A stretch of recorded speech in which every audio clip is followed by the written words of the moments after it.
Good day, viewers. Good day. You're welcome to SSM News Echoes this beautiful Friday morning here in Milan, Italy. And you are tuned into our world affairs for our global audience. You're welcome to the new month of February 2nd, 2024.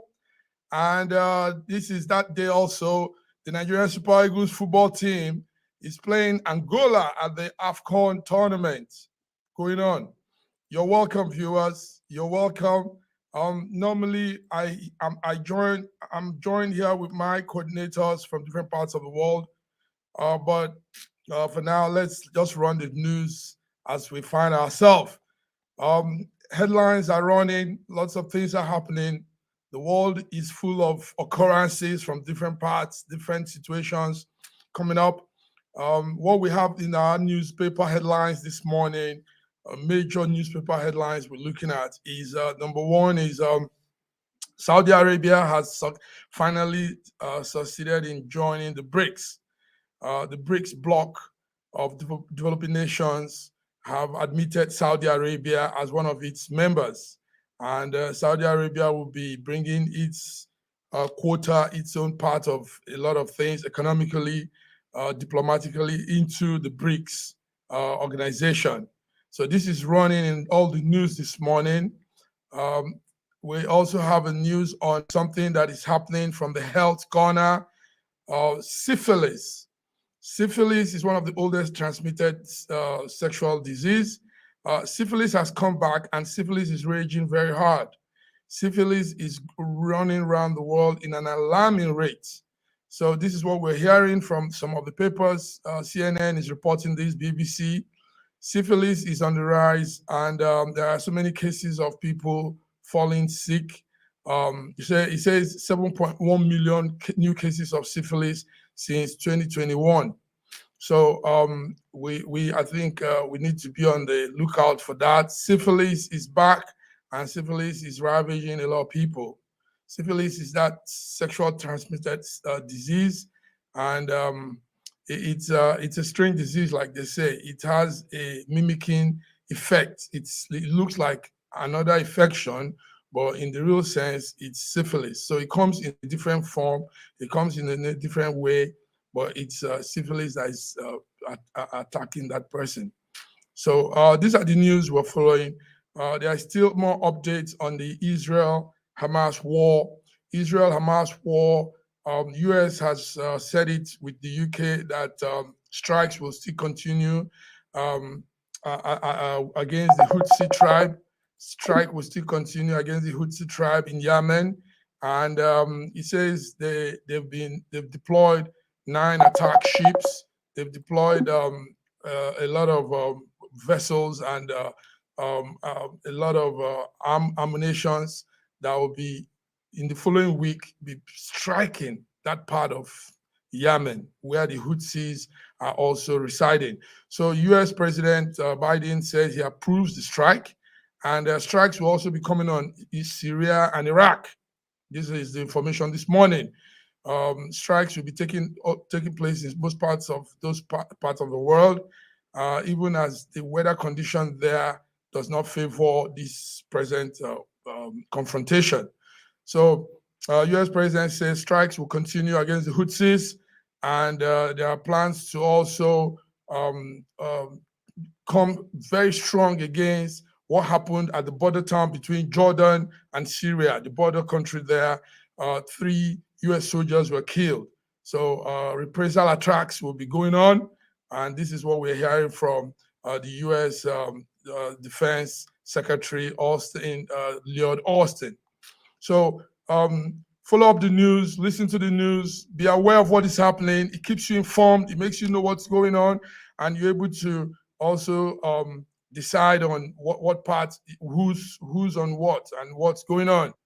Yes, the news is on. You're welcome to News Echoes, SSM World Affairs. I'm now joined by my friend, my colleague in Moscow, Russia, Dr. Godwin Ibe. Godwin Ibe, you're welcome. Thank you so much for having me. Thank you, viewers, for tuning in. I hope I'm audible. Loud and clear, my brother, loud and clear. This is Friday, a day Nigeria will be playing Angola at the AFCON tournament. and a day when Saudi Arabia joined the BRICS. Godwin, tell us about Saudi Arabia joining the BRICS. A lot of people are excited. We know it's a new development. It adds to the strength of the BRICS. So what's happening there, Godwin? Oh, the BRICS is not just an emerging force. It's already a powerful force, but it's most importantly controls the commodity market. And when we mean commodity market, it includes raw materials, natural resources, energy, oil, rare earth materials, and the rest. Adding Saudi Arabia, there's already a global giant in terms of oil production. It's a very big plus, but no doubt about that. But we also understand that Saudi Arabia has kind of is trying to toe a line in terms of balancing its relations, diplomatic relations with the East and West. Most of its security is guaranteed by the United States. It's involved in the Abraham Accords as well with Israel. And so it tries to balance a fine line. I would say that Saudi Arabia wants to do business with everybody, including Iran, because Iran was a participant of Iran was in agreement with Saudi Arabia for once in a long time concerning Gaza. I would say Saudi Arabia wants to do business with everyone, but at the same time, it has its priorities, and it doesn't like the weaponization of the dollars in terms of sanctions. Like they usually say, they came for my neighbor, I was quiet. When they came for me, there was no one left to speak out. And yes, and the dollar, US dollar, is a very comfortable, very convenient currency. It's no doubt. I mean, the whole world would like to use it, and so there should be no reason why the weaponization of the currency seems more like shooting oneself in the foot, because it creates it reduces that joy of using it, and that dopamine effect. And it makes people to want to find other alternate sorts of trade settlement and sanctions evasion. Yes. So it's a good plus. Yeah, it's a good plus. While the minister of the foreign affairs minister of South Africa was announcing that announcement early this morning, he also said United Arab Emirates, Ethiopia, Iran, like you just said, Egypt, have all agreed. So they are on the pipeline, and they are looking at all the criteria and everything. So maybe today, tomorrow, by next week, we might hear more countries join. What does this mean for Iran? Since Iran is also at loggerhead presently with America, with this whole Houthi, all this talk, what do you think will happen once they join the BRICS? No, they are already in BRICS. They're not trying to join. They've already joined. Officially. Yes, they have joined. Yes, they have joined. This morning is still... No. There was a meeting. The BRICS meeting is held in Moscow. Moscow is the chairman. Moscow is the chair, holding the chairmanship position because now. I got the news from the South Africa, and the South African foreign minister gave the announcement. And, maybe it was 2 days ago or something like this, when Saudi Arabia was still thinking. But Iran joined before Saudi Arabia, and Saudi Arabia at yesterday officially joined. So the first meeting that was chaired by the Russian side was held in Moscow, and the representatives were there. It was a physical meeting. There was mixed translations, synchronized translations, and it's these people understand what it means to put aside little difference for the greater common good or common goal. And so Iran and Saudi Arabia have cooperated in a lot of things, including, like I said, the Israel-Gaza conflict, and now this BRICS. They understand that while the US dollar is a convenient, comfortable currency, they don't want to put themselves lacking leverage and how do I say, in a vulnerable position with terms of weaponization of the currency, and also to allow for increased valuation of their national currencies by trade settlement in national currency. So they are also beefing up their own currencies and also shielding their economy from inflation. For example, when you have an economy that's too dependent on import, and the values of goods and services are valued in the US dollar, then it opens the economy to inflation and global inflation. So I think that they're also shielding their economy from inflation and also beefing up their national currency. Right there. Thank you very much. You are more updated, and it's good you're saying what you're saying in front of quite a number of people here. Dr. Godwin, there's a strong reaction on SSM handles about Elon Musk's new products. He says he has successfully implanted wireless brain chip. So there's a new product called Telepathy, and it's something that will be used for those that have lost use of their limbs, their brain, and everything. So this is a new invention by Elon Musk, that billionaire and owner of X Twitter. He says this will go a long way. Now, the FDA, the United States Food, Drug, and Administration gave the license. They gave them that permit to carry out that initial implant on human beings. He successfully did that, even though we saw some good, not too good pictures of what was happening in that experiment with monkeys and some animals. You know, they had to drill through their brain and all that. But one thing that has come out is that he did this, and he says it was successful. Human beings that have lost use of their arms and legs and stuff will now be able to function. So you have people that imagine if that young man, there was that young man back in those days, the scientist that was on the wheelchair. Imagine if he was alive now, he could have his brain implanted and he could still move. You mean Stephen Hawkins? Yes, Stephen Hopkins. Thank you. He would still be able to do a lot of things. So how do you see this invention? How do you see this? Is it a good one for mankind? Is it a good step for, is it a good innovation, or will this bring other things? Because some people are looking at the other side of it too. What will you say about this invention? Telepathy. Well, it's a mixed bag. It's a mixed bag. I mean, it has its clear benefits, but there's a lot of hypocrisy here because, for example, it's a federally funded, US federally funded project, by the way. We have both federal funding from the US, and they are working with University of Davis, California. So it's clear that the government is working in tandem with them and giving them all the approvals they need to get it. So it means that they've been able to sell the idea not just to the investors but also to the government. So the kind of the extreme cries and shoutings by politically aggravated or politically inclined people is a little bit too much. It's a little bit hypocritical.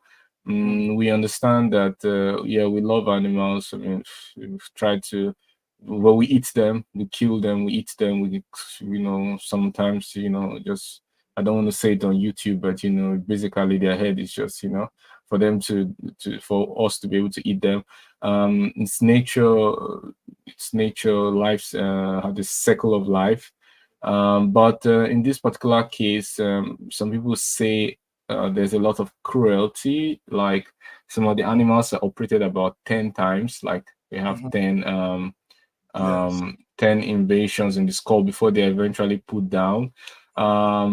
And there are also some side effects they talked about, like diarrhea and some other symptoms.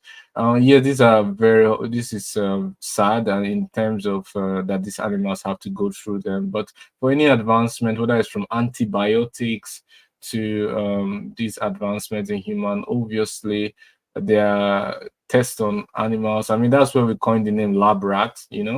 After an experiment is done on a rat, you don't release the rat to the environment.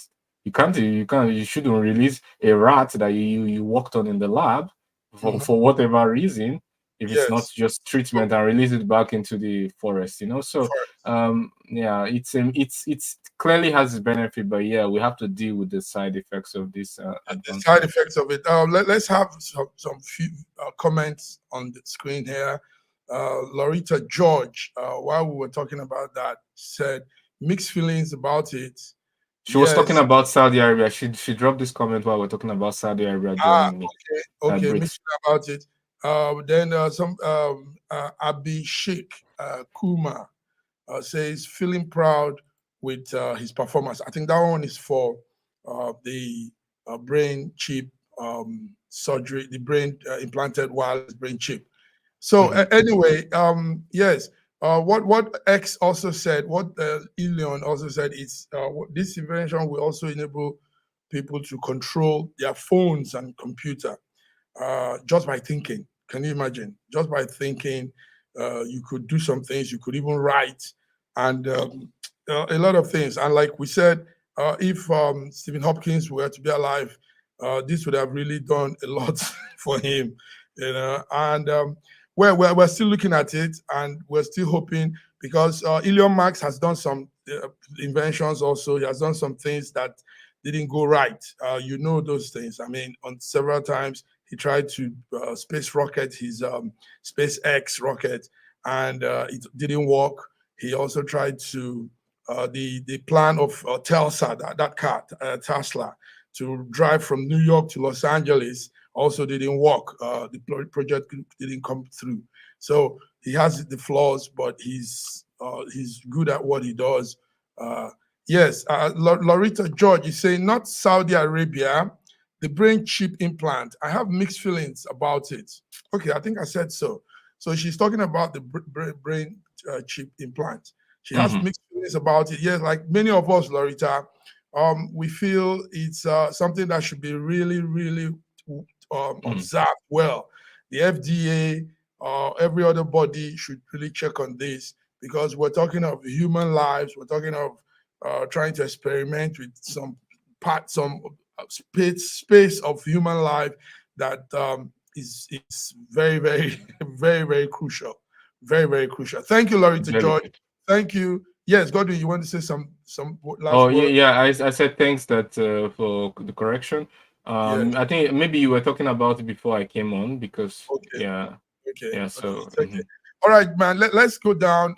There are still lots and lots of news. Viewers, you're tuned in to this Friday, the Friday that Saudi Arabia joined BRICS, and the Friday Nigeria, the AFCON games going on, and Nigeria will be playing Angola today in the quarterfinal matches.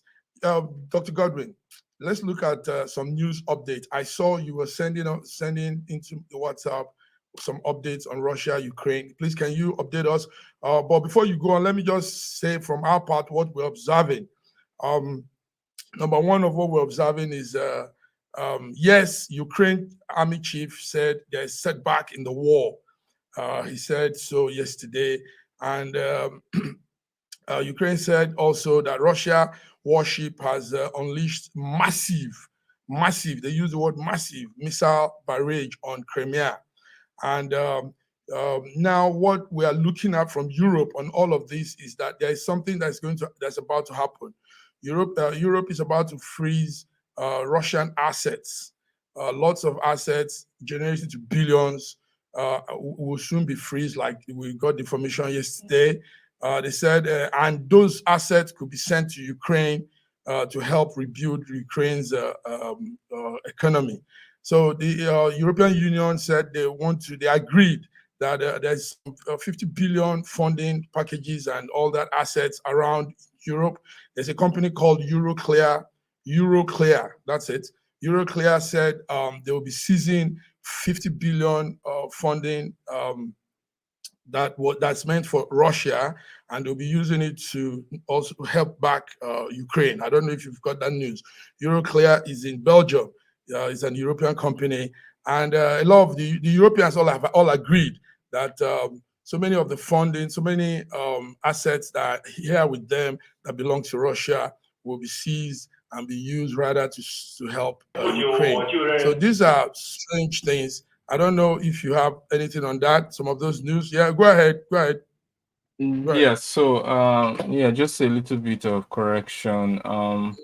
The assets were already frozen. They are not about to be frozen. They were already frozen. What we're speaking about now is outright theft. That means collection and repurposing of these assets, right?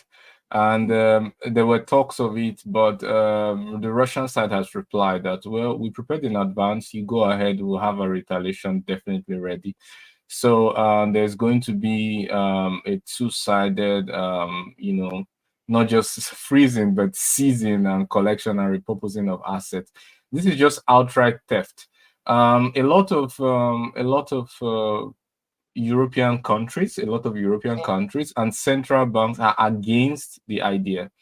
They Okay. have said it's that the touching sovereign assets will open a Pandora box of Mhm. instability and insecurity. Okay. So that's why they haven't gone ahead. They've been able to approve the 50 billion tranche sum to Ukraine. Mhm. Viktor Orban was able to finally agree, Mhm. and they were able to approve the 50 billion fund. We know that it can't make any difference because the United States have sent two, three times of that, and it's been no effect. The head of the Ukrainian army has said, in fact, the tone has changed. Okay. Initially, the tone of the Western side was like they need to defeat Russia militarily on the battlefield. Uh-huh. And secondly, it changed to there's a stalemate. And now we are Yes. hearing a lot of European Ukraine is countries saying that Ukraine has to cede territory. So it just shows the evolution of the stages of grief. First of all, living in denial and finally accepting the realities on the ground. Obviously, it's not a problem for Moscow about the money, but looking from outside, it's sad the changes that occur in a territory where war takes place.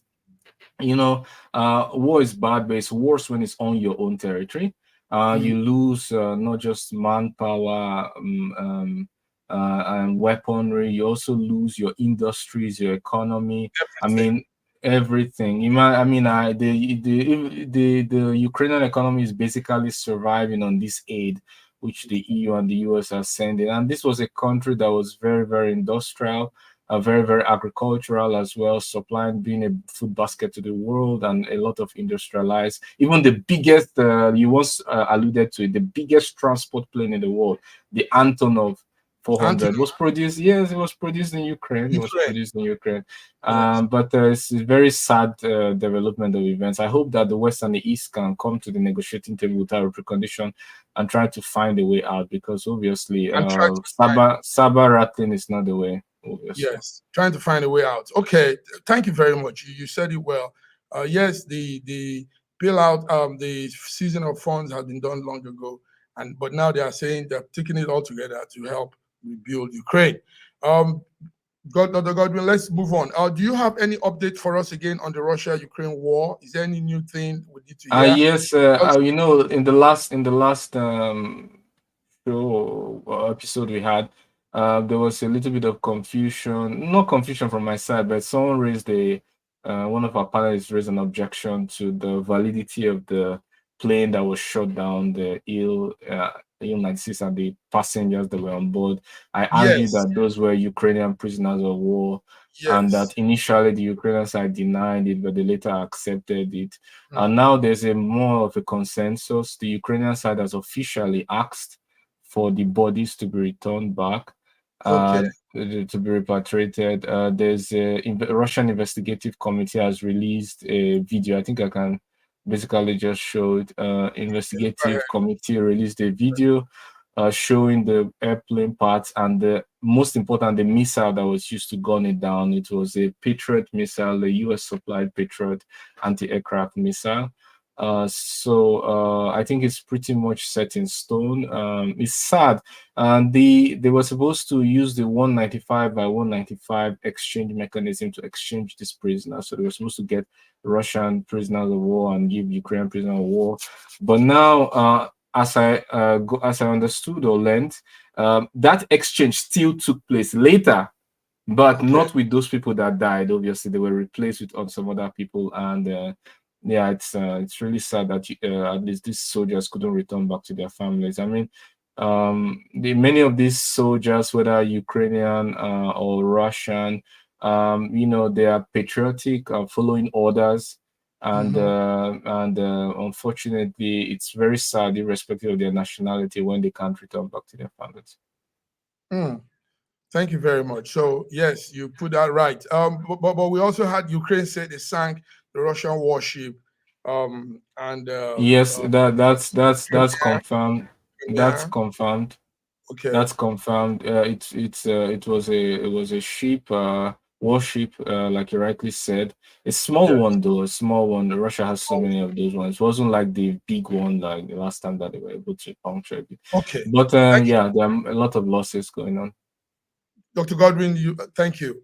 Viewers, you are tuned into our Friday SSM News Echoes World Affairs program, and you're hearing from Dr. Godwin in Moscow, Russia, and myself here in Milan, Italy. Dr. Godwin is giving us update on the Russia-Ukraine war, and we've talked about also a new invention by Elon Musk, the ex-Twitter man, said he has successfully implanted wireless brain chip on people. So we're looking sorry to cut you short. I want to add because it's connected to this topic. Yes. The new Minister of Defense of China. That's what I said. Updates. Yes, go ahead. Okay, yeah. So the Beijing, the new Minister of Defense, he actually studied in Moscow.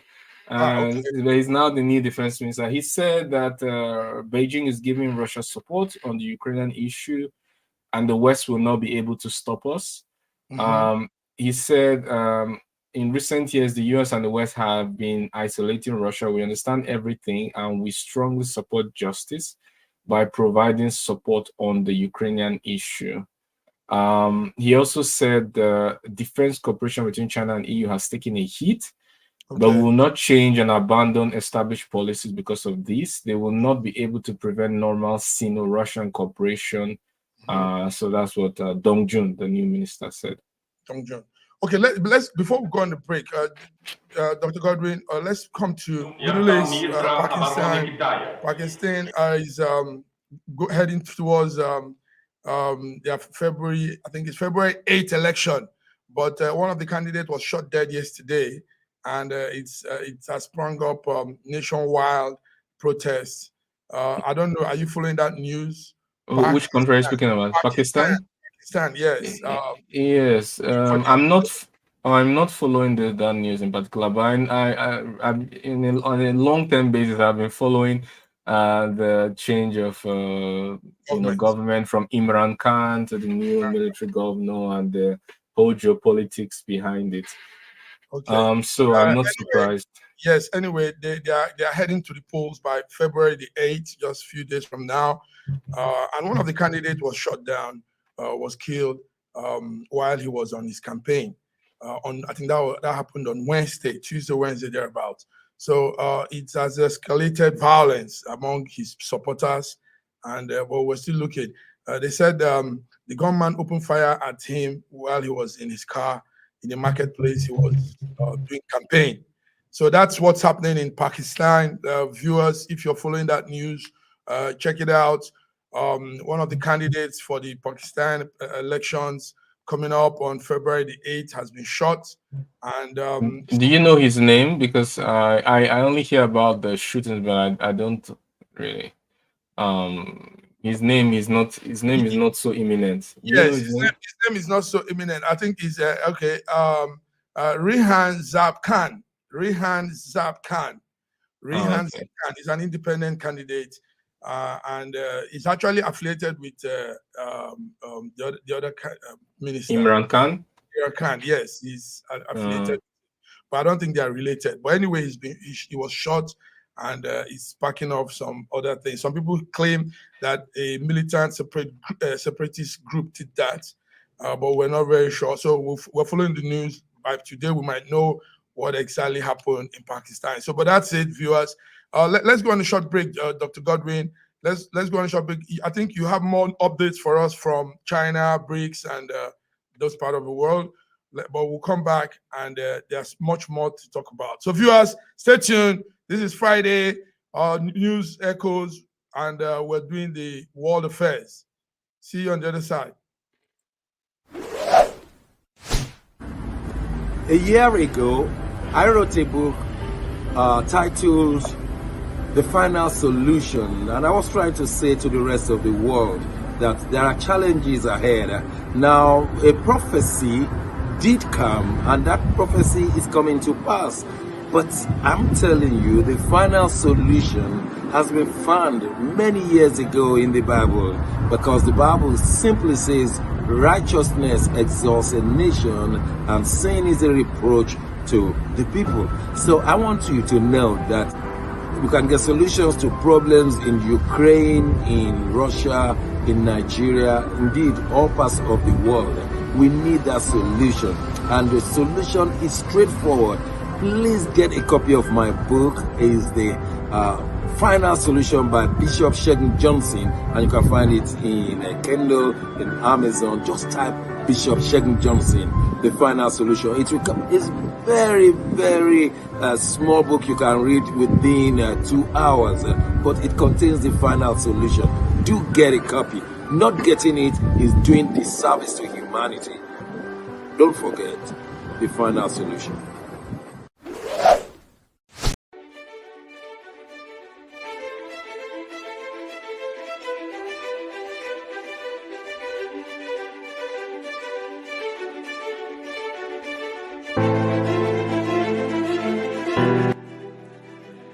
Hi there, I'm Mary Keurig, and I am a businesswoman in the United States, but I'm also the Global Content Vice President for the Sub-Saharan Open University in Nigeria. I could not be prouder to work with Dr. Osita Anamika and his team on helping to create not just entrepreneurs and skill-based talent that will get out into the workforce and make a living for themselves, but also young leaders.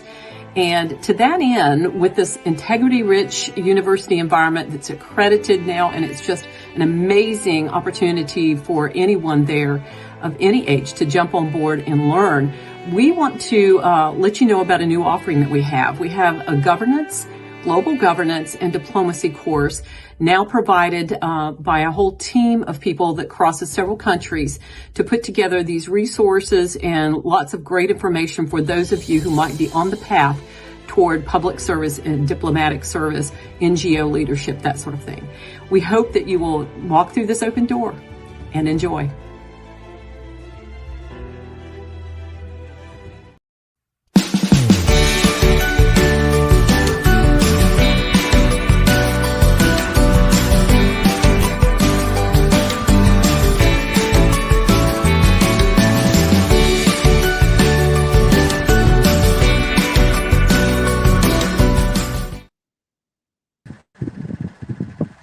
Viewers, you're tuned in. Welcome back to our second segment of News Echoes, SSM Friday, World News Affairs. Dr. Godwin, you're welcome. Dr. Godwin, more things are still happening. If I write about time, right now we're talking, things are occurring in every part of the world. One that just came in now is airlines will no more fly to will no more carry French citizens to Niger. Airlines have all been blocked from taking French citizens. But before then, let me welcome Bidi Nana. Bidi Nana, how are you? Welcome to Friday, beautiful Friday here in Milan. Hope you can hear us. Can hear you. Good morning. Thanks for having me. Good. Welcome, Bidi. Good morning. Good morning, Bidi. Welcome. Yes, Bidi, do you have that news? It's just coming in. Niger says no more French national to fly into their country.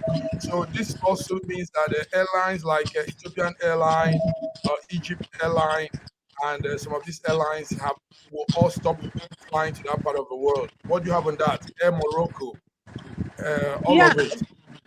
Yeah, that is actually a developing news, and I have said it.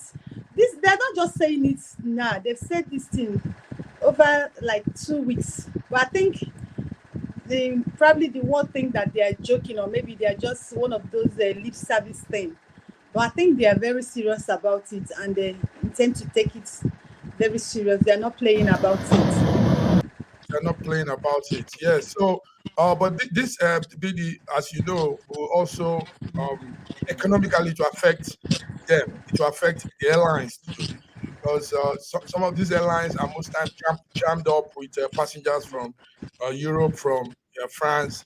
Now they've banned all of those airlines, about 7 of them. And this is business that has been declined, business that has been made nullified. So, Dr. Godwin, what do you have on that? What do you say? Niger doesn't want any airline coming from France into their country. We saw a picture, ECOWAS. Now it's Echo was, now it's Echo is. Yes. Now we don't know what it will be. Echo to be. Echo will be. We don't know what it will be. But it's a sad development. It's a failure of diplomacy. It's going to be a loss on both sides. A lot of people have tried to argue that, these countries just make up 8% of ECOWAS and so on. And I just don't understand if everyone really understands the implication of loss of 8% of your economy, for example. It's a deep recession. You have protests all over the streets. You have lots of because basically the government will fail to fulfill some of its social obligations, and there'll be lots of bankruptcies which will reverberate around the country. 8% is no small number in any way, shape, or form when we talk about social economy. But this it's clear that there's going to be disproportionate loss. There'll be more percentage loss on the on these countries, Western African countries, and also the individual companies, airlines. But they have so many places they can fly to. But it's important. What is important is the fact that they are serious about where they are going. That's right. That's like you can even suffer. You can make some sacrifice as long as you know where you are going and you have a plan. That's all that matters. They seem to be realigning all their foreign policy on mutual respect. They are cutting off all narcissistic relationship, all colonialist relationship, all condescending relationship. They are realigning all foreign policy with mutual respect, and that's something to commend. Yeah. Wow, that's a good thing to observe. Thank you very much. There was news I said earlier before you guys joined. BD, there is syphilis has come back and is ravaging the world. Dr. Godwin, you are on the medical side too. We are hearing that about 7.1 million people now globally have syphilis, and they say it's growing. So why I want us to put out this is to also create an awareness, let people know that some of these things they think are long gone are still on. Syphilis used to be way back. I think it came out in the 40s. It was still out there in the 40s. They used to term it a French disease because I think somehow in France a lot of people had it.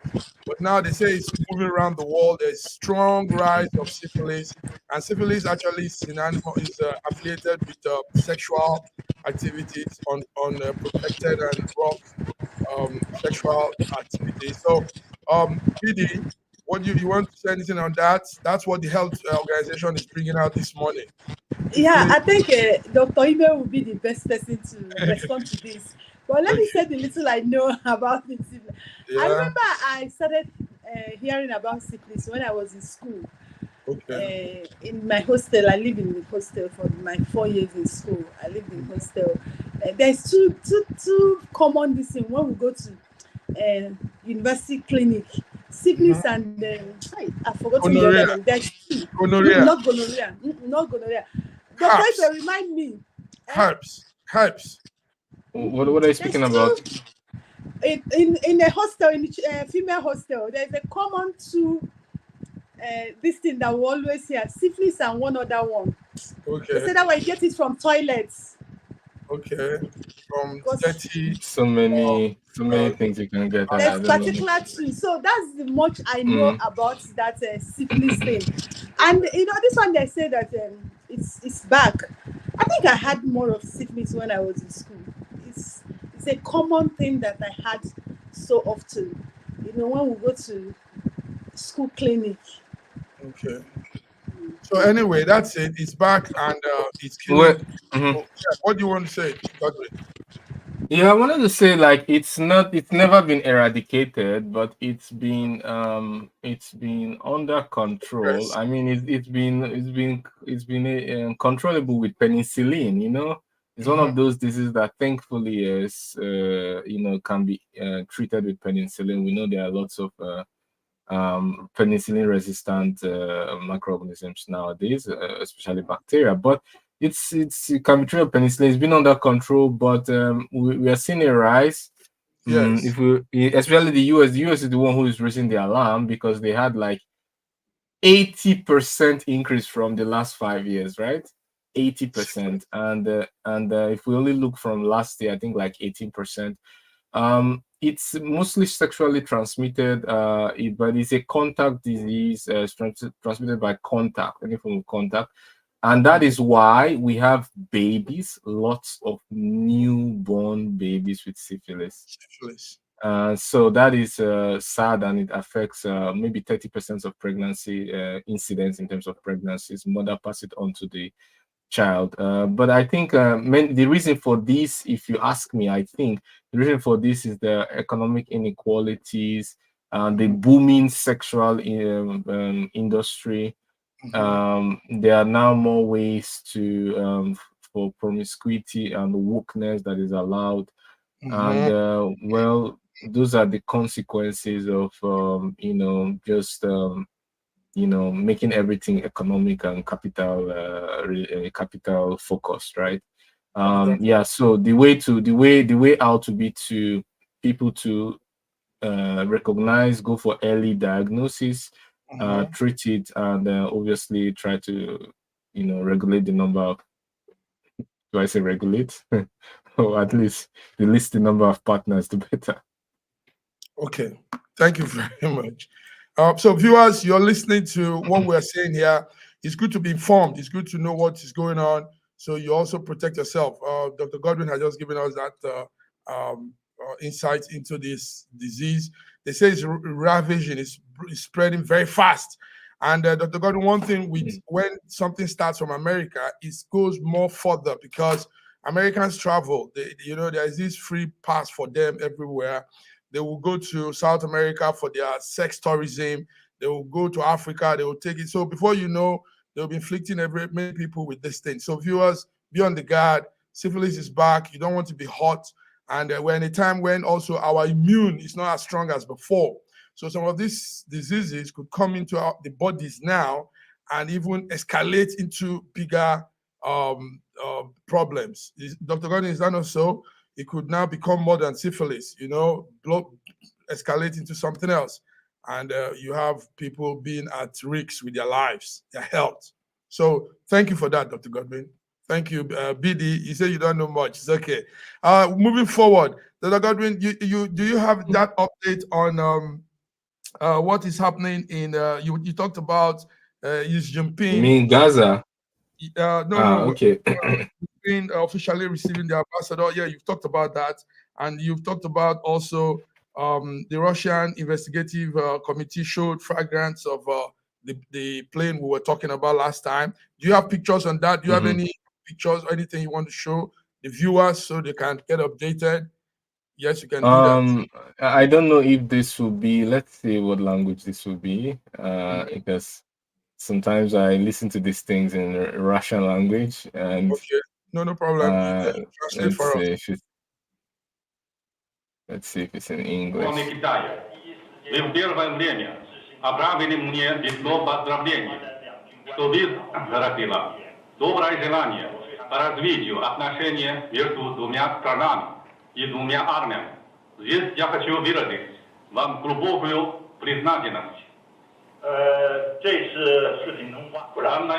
Данная конференция и переговоры являются первым моим рабочим мероприятием по иностранным делам.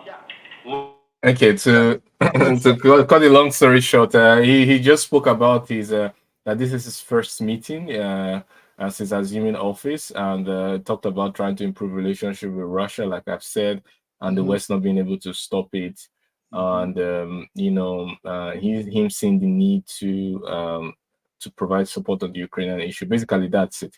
So I don't think there's much time to spend on that.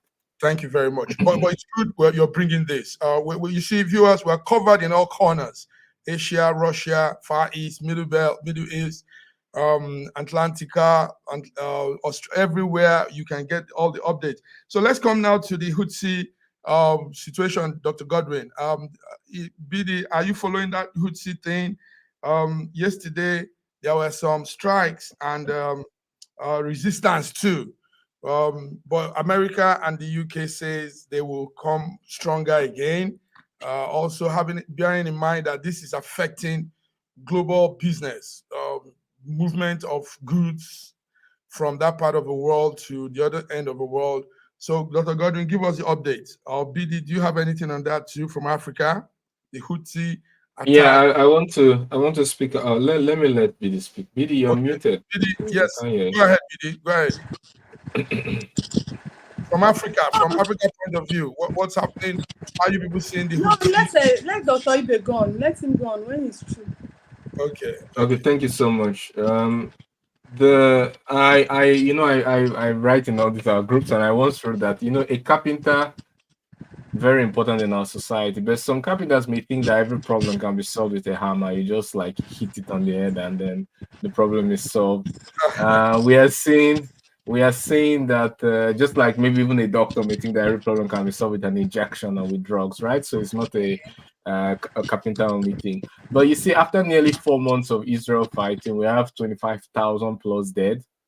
Hamas is back in full force in northern Gaza, coordinating militant cells, policing community, and even rebuilding governance. In the southern Gaza, Hamas is in firm control, and the US have agreed that the tunnels that Hamas have were much more than they anticipated. So they haven't gone like even half of the going through the underground tunnels that Hamas have. They say it's in hundreds of kilometers. The apparent resurgence of Hamas in areas seized and cleared, the areas that were seized and cleared by Israeli troops during the nearly 4-month offensive, it underlines difficulties that Benjamin Netanyahu is facing in meeting his pledge to crush, in quotes, militant people. Yeah, we see that it's not really easy, and the losses are not why they're disproportionate. There's no enough logic for that, Eval was her name, Eyal Hulata, who until January 2023 was the head of Israel's National Security Council. She said, "We are hearing more, unfortunately, of the recovery of insurgency in both central and northern Gaza. We are hearing more and more that Hamas are doing policing in northern Gaza and governing trade, and that is a very bad outcome." That's the head of Israel's national security until January 2023. So this is not like some kind of Hamas news or Russian news or propaganda. This even the representatives of the country are telling you that they are failing in their efforts, and it would have been better if they stopped. Yeah. Yes, Dr. Godwin, I yesterday also listening to the following up the situation, I found out that the Houthi have changed in their style of attack. Initially, they were using missiles and drones to attack, but now they are using mainly missiles, and they are launching far away from Yemen.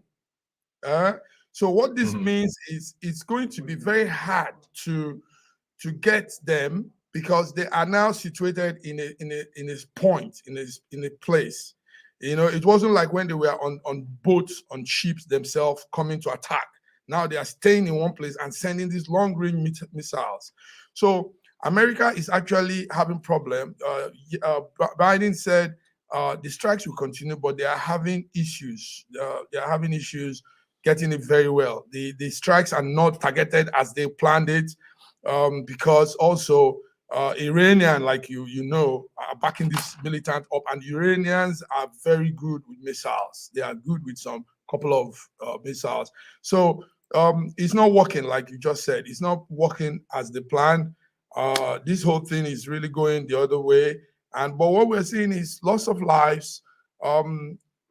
it might now, like we said, affect global economy, because goods are not coming again, goods are not going that way again, and all of this somehow will affect human survival.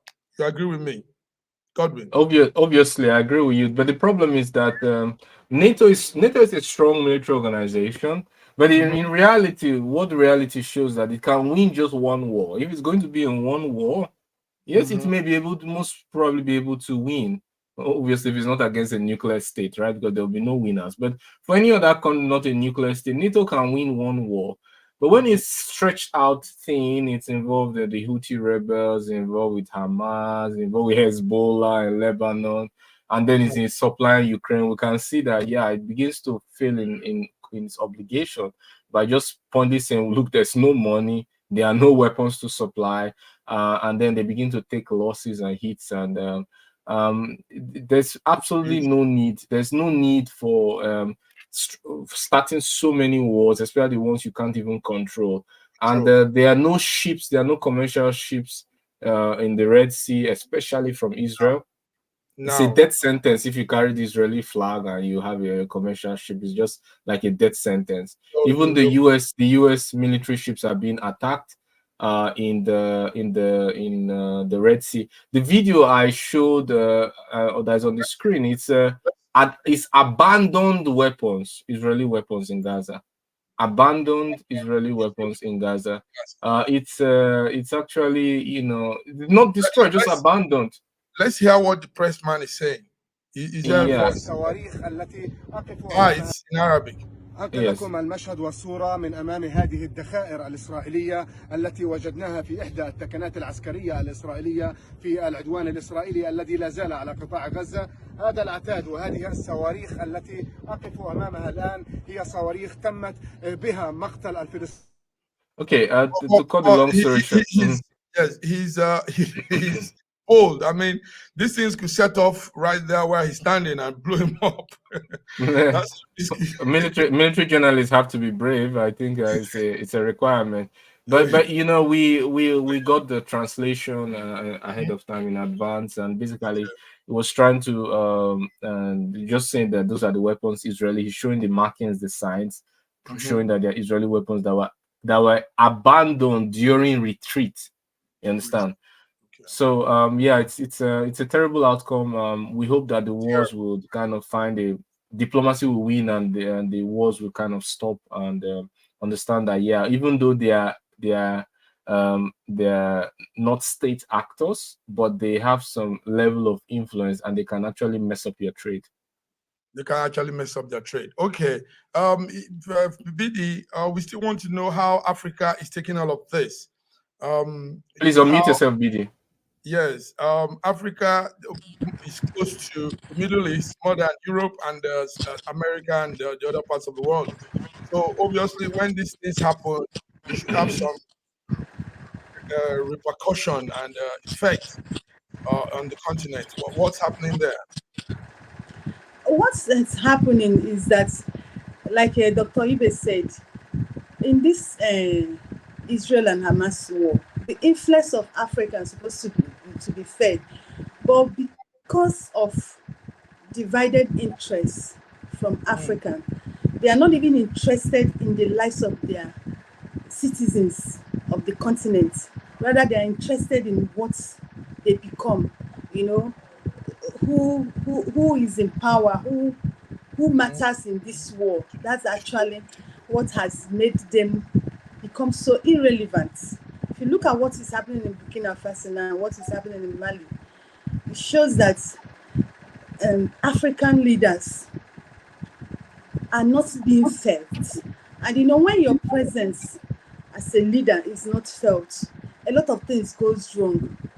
Do you understand? The Africans have not fully represented themselves as leaders, and that is actually what is happening there. They can't even, they are even confused. Now in that war, all the focus now is on Western war, to see that if this dialogue or this, there's going to be peace, it's coming from Western world, it's not coming from Africa. And it's something that we should be worried about. If something is happening around us at our backyard, and we are not able to do something, but we depend on foreigners to come and determine what happens to us. It's a very big problem. Yes, it is. It's a big problem indeed. Thank you very much. Viewers, you are hearing it live. There's some more content you have to show us. Go ahead. Yes, it's a little bit it's connected to the whole once Discussion. upon a rebel force. This is the Afghanistan, what do you call him again? A representative of Afghanistan, right? He's the ambassador of the Islamic Emirate of the Afghanistan, right? He was received by Beijing. But the significance of this photo is like once upon a time, they were seen as like the Houthi rebels running around in slippers and rifles or animal booby traps. But they chased out the US with the old infamous video of people falling off from the planes, seizing of American weapons that were left behind. And now they actually have ambassadors that are received all around the world. It's satire. There's just no other way to. No, but we know those things will happen. A man's territory is his territory, no matter what you try to do. If this is my birthplace, this is my ancestral land. It's hard to change things anyhow for those people. So yes, that's a very strange thing. Now they have ambassadors all over. Can you imagine? And they call themselves like with all due respect, they call themselves Taliban. Like with all shaking hands with Xi Jinping, and maybe soon they'll be shaking hands with some European prime ministers too. Thank you very much, viewers. This is it. But before we go, let's look at some small thing. I like to say this when I see one. A South African inventor, a young man, was given a prestigious prize for building a dispenser locker.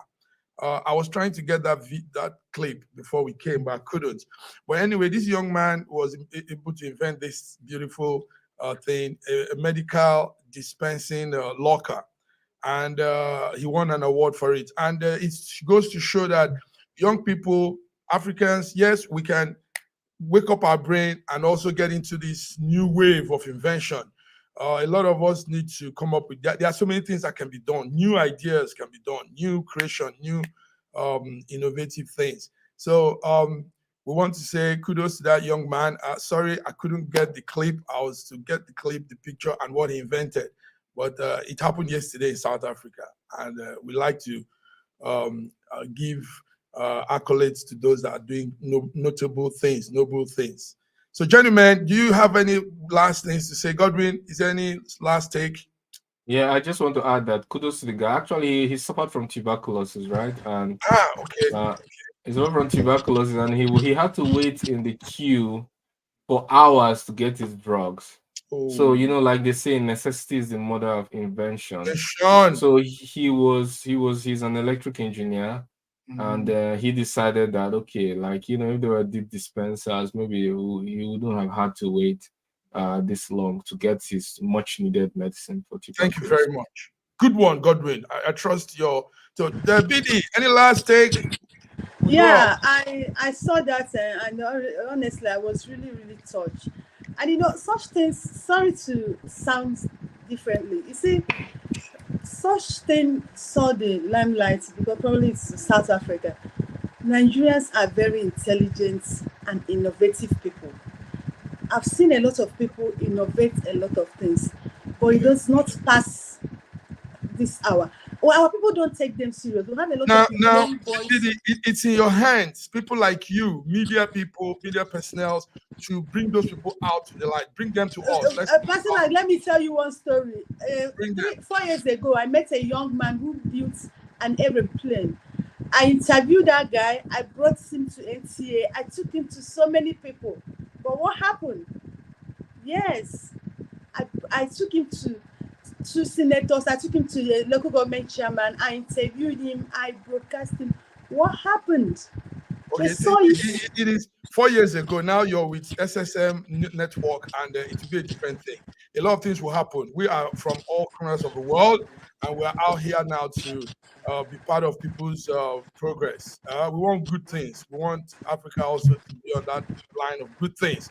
Gentlemen, Godwin, I want to say thank you. We had quite a number of viewers and likes and comment also.